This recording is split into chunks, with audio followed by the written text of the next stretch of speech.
আসসালামু আলাইকুম ভিউয়ার্স, আমার হাতে দেখতে পারছেন একটি ম্যাগনেট।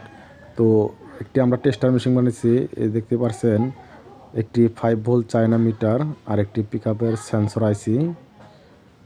আমরা পিকআপের সেন্সর আইসি দিয়ে আমরা এই মিটারটা তৈরি করেছি। আর দেখতে পারছেন 5 ভোল্ট চার্জার। তো এখন আমরা ম্যাগনেট মেপে দেখাবো কত পার্সেন্ট চার্জ আছে। এই যে দেখেন, আমরা ধরলাম, এটা পজিটিভভাবে ধরতে হবে, নেগেটিভ পজিটিভ উল্টায় ধরলে মাপ আসবে। এই দেখতে পারছেন 96% চার্জ আছে, একক মিটারের একক মাপ। তো আমরা এখন এই পাশেটা ধরবো উল্টায়। তো এটাও 96%। তো আশা করি বুঝতে পারছেন। যে সকল মেগার ভাইরা এই ম্যাগনেট টেম্পার মেশিন ব্যবহার করেন, নিজেরা ইচ্ছা করলে আপনারা মেশিন বানিয়ে নিতে পারবেন। তো আমরা এখন একটি জিরো ম্যাগনেট আমরা মেপে দেখাবো যে কত পরিমাণের টেম্পার আছে।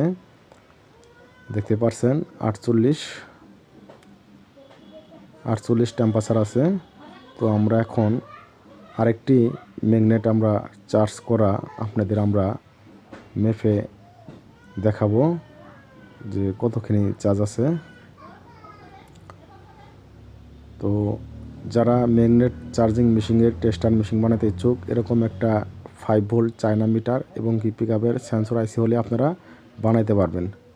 এ দেখতেই পারছেন, এটাও 96%, নেগেটিভ পজিটিভ উল্টে ধরলেই হবে। এই যে এটাও 96%। তো আশা করে সবাই বুঝতে পেরেছেন। সবাই আমার চ্যানেলটি এখনও যারা সাবস্ক্রাইব করেন নাই, সাবস্ক্রাইব করে দিবেন, লাইক দিবেন, শেয়ার দিবেন, আপনার মূল্যবান মতামত